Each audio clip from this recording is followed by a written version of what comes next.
Although bilge water separation is a complex and challenging process because of what bilge water can contain, we can use some basic physical forces to help us with it.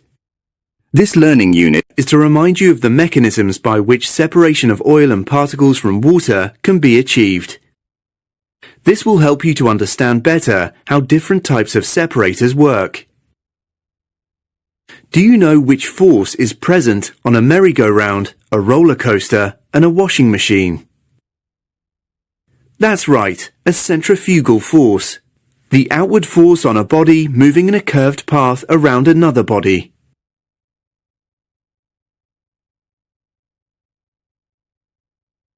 Although the ways in which various bilge separators work get put into separate categories, in reality some of the same processes go on to varying degrees in most types of separators.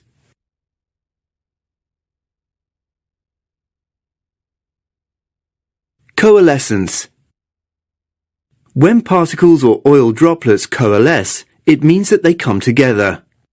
So for instance, several small oil droplets come together and form one larger droplet. It is then much easier to separate a large oil droplet or a large dirt particle from water. Flocculation. Flocculation is a process by which two or more particles aggregate, stick together, without losing their individual boundaries. A high alkaline pH value promotes flocculation, which is why separators that rely mainly on flocculation often use chemical dosing to raise the pH. Gravity.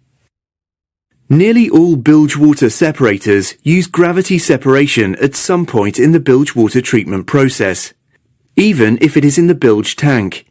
Heavy particles, sludge and dirt, sink to the bottom, whilst lighter fractions, oil and scum, float to the top. Centrifugal force. In centrifugal separators, we are really just turning the gravitational process onto its side and replacing the force of gravity with a much higher centrifugal force, which we can generate using high bowl speeds.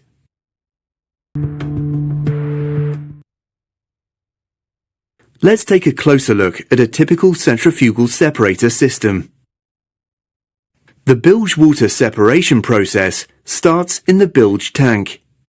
A variable rate feed pump supplies bilge water from the bilge tank to the separator via an automatic filter. This filter protects the disc stack of the separator bowl from solid particles larger than 0.5 mm. A differential pressure switch controls the cleaning of the automatic filter, and the rate of the feed pump is controlled by the oil in water monitor. The bilge water then goes through a preheater, where it is heated to about 85 degrees Celsius, and via the feed valve to the separator. During the startup or ejection program of the centrifuge, the flow is directed back to the bilge water tank.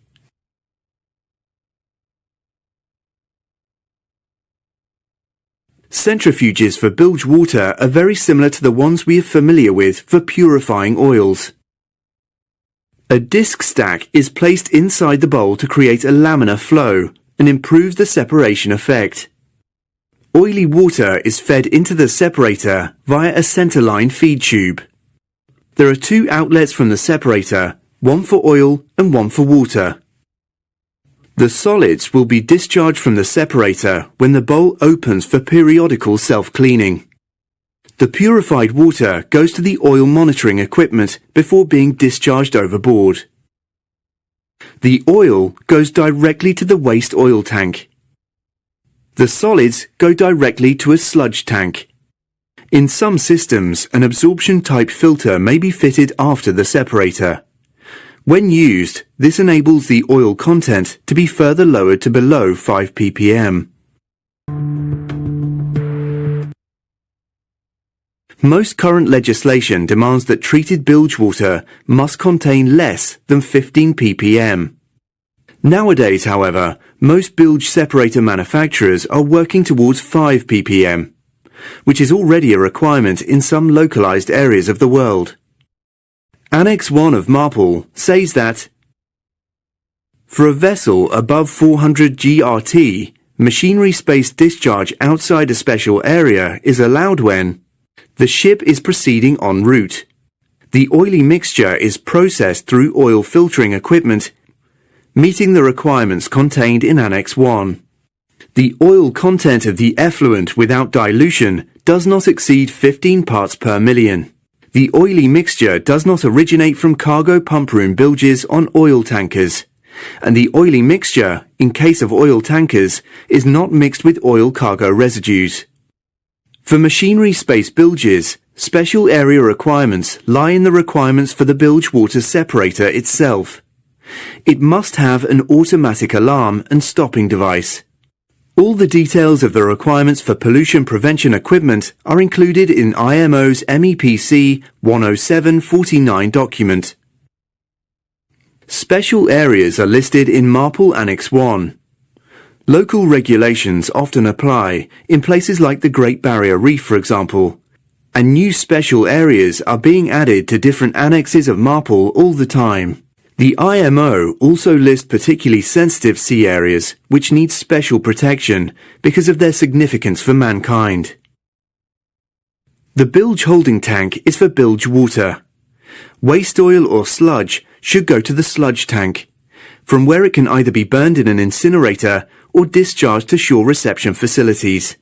MARPL specifies which arrangements are acceptable and which are not. The best designs of bilge water tanks use at least 2 stages in series, with the first stage overflowing into the second. Small solid particles, detergents and soaps and dispersants make the job of the separator more difficult. Avoid the use of cleaning products that create stable emulsions. We should choose quick separating environmentally friendly cleaners. And any leakage of fuel oil and lubricating oil additives into the bilge wells should be eliminated.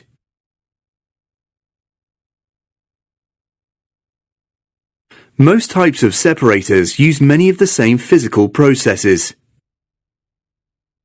Coalescence is when several small oil droplets come together and form one larger droplet.